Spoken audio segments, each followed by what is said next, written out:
Hello friends, welcome to random stocks. Random stocks पर आपका स्वागत है। कलकत्ता से कोलकाता से मैं आप सबका हार्दिक स्वागत करता हूं इस वीडियो में। आज ही पहुंचा हूं 1 घंटे पहले और महसूस किया आप लोगों से बात करना अनिवार्य है। आज एक बहुत ही खास शख्सियत जिनका अपना एक मुकाम है दुनिया भर में, टेक्निकल फंडामेंटल दोनों के महारथी हैं और स्टॉक पिकिंग आइडियाज़ में इनका कोई शानी नहीं है।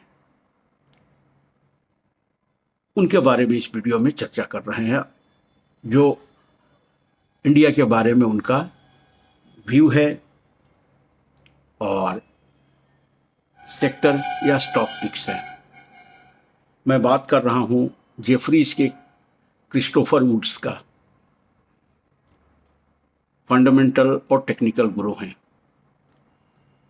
उनका एक्सेप्टेंस, अप्रिसिएशन, अकोलेट्स न केवल भारत में है, इंडिया में है, बल्कि विश्व भर में उनके पॉइंटर्स का लोग इंतजार करते हैं।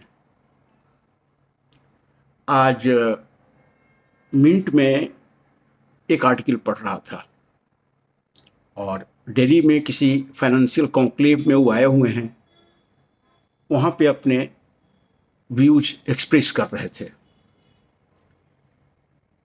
वो स्पष्ट मानते हैं कि इंडिया के ट्रेडिशनल पिलर्स हैं, ग्रोथ स्टोरी हैं, उनका अब जमाना खत्म सा हो गया है। वो इस तरह की बात बैंक्स और आईटी स्पेस के बारे में बोल रहे हैं और उनका कहना है कि जिस तरह से आर्टिफिशियल इंटेलिजेंस का डिस्रप्शन है, वो आईटी को इफेक्ट करने वाला है निगेटिवली। बैंक्स भी अब उस तरह के उनको वैल्यू पिक नहीं दिख रहे हैं। हालांकि वो दूसरे फाइनेंशियल कंपनीज को ऑप्ट कर रहे हैं, लेकिन बैंक्स को वो अवॉइड कर रहे हैं। अंडरवेट है बैंक्स और आईटी पे। बुलिश कहाँ हैं? बुलिश वो हैं इंफ्रा पे और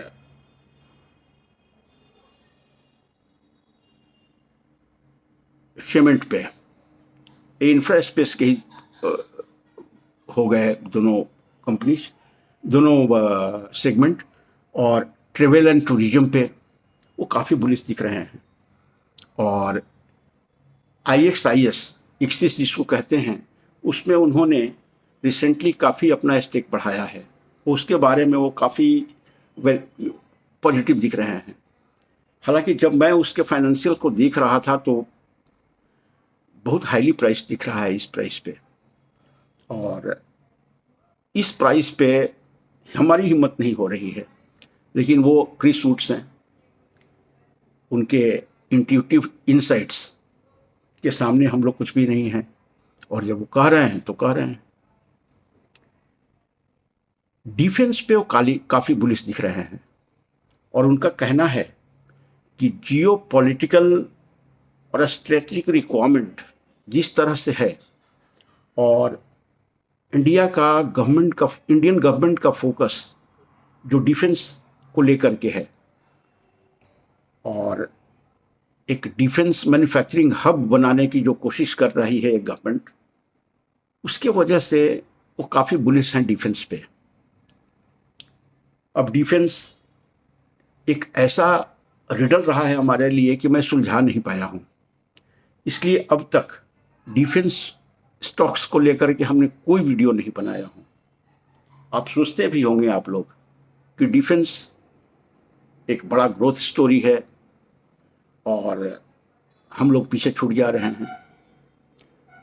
लेकिन जब क्रिस्टोफर वुड्स काफ़ी बुलिश दिख रहे हैं डिफेंस सेक्टर को लेकर के। तो हमारे जैसे जो pre concept notions public sector defence units को लेकर रहते हैं, उनको थोड़ा इंकरेजमेंट मिलता है। और उसी के फोकस में रखते हुए डिफेंस एक नया सेगमेंट इमर्ज करने जा रहा है। और आज हम डेटा माइनिंग कर रहे थे काफ़ी कंपनियों का, और उनके ग्रोथ स्टोरी जो फ्यूचर में होने वाले हैं उसको भी देख रहे थे। तो लगा एक ज़माने में जैसे आईटी स्टोरी इंडिया का ग्रोथ स्टोरी बन गया था, वैसे ही इंडिया का डिफेंस स्टोरी ग्लोबल स्टोरी बनने जा रहा है। गवर्नमेंट का फोकस भी है, और जियोपॉलिटिकल माहौल में इस तरह का टर्बुलेंस और चर्निंग है जो एक लंबे समय तक डिफेंस को विटामिन देता रहेगा, और इसके रिक्वायरमेंट घटने नहीं जा रहे हैं। गल्फ कंट्रीज जिस तरह से आज उन्होंने पाकिस्तान के साथ अरब कंट्री करने जा रहे हैं डिफेंस एग्रीमेंट, वो एक पॉइंटर है कि आर्म्स का प्रोलिफरेशन अब होने वाला है, और भारत का डिफेंस इंडस्ट्री उनके बहुत नज़दीक है, और गल्फ से इंडिया का बहुत ही मैत्री संबंध है। इसलिए उधर से रिक्वायरमेंट बहुत बढ़ने की उम्मीद है। इसलिए डिफेंस स्टॉक्स अब तो इधर थोड़े रैली कर गए हैं। यदि करेक्शन में मिलता है तो पोर्टफोलियो में उसको लंबे समय तक खरीद कर रखें। न जाने क्यों हम भी अपने जो इनहिबिशंस थे, क्रिस्टोफर वुड्स को सुनने के बाद हमारी भी कॉन्शसनेस जागृत हो गई है, और हमें भी अब लगता है कि इंडिया का एक सही में इमर्जिंग ग्रोथ स्टोरी है। अभी तो ये बिल्कुल शुरुआत है। क्रिस्टोफर वुड ट्रेवल्स टूरिज्म पे भी काफ़ी बुलिश दिख रहे हैं, और उनका कहना है कि टैक्सेशन जीएसटी रिलीफ के कारण जो सेविंग्स होगा मिडिल क्लास को, और उधर टैक्स एग्जेम्पशन का जो सेविंग होगा वो टूरिज्म को अट्रैक्ट करेगा। और लेमन ट्री पे काफ़ी बुलिश दिख रहे हैं। आज एक न्यूज़ पढ़ रहा था जिसमें वो अभी रिलायंस इंडस्ट्रीज को बेच करके अडानी ग्रुप में वो एक्सपोजर लेने जा रहे हैं। और आज जिस तरह से सेबी के क्लीन चिट के बाद अडानी स्टॉक्स दौड़ रहे थे, तो हो सकता है किसी तरह के ग्लोबल प्लेयर्स के मोटिवेशन की वजह से दौड़ रहे हों। अब अडानी स्टॉक्स पे केवल अमेरिका में जो स्टेट डिपार्टमेंट का केस है, या वहाँ के सिक्योरिटी एंड एक्सचेंज कमीशन का केस है, वही एक थोड़ा बहुत ब्लैक क्लाउड है। अदरवाइज अडानी अब उड़ने के लिए तैयार है।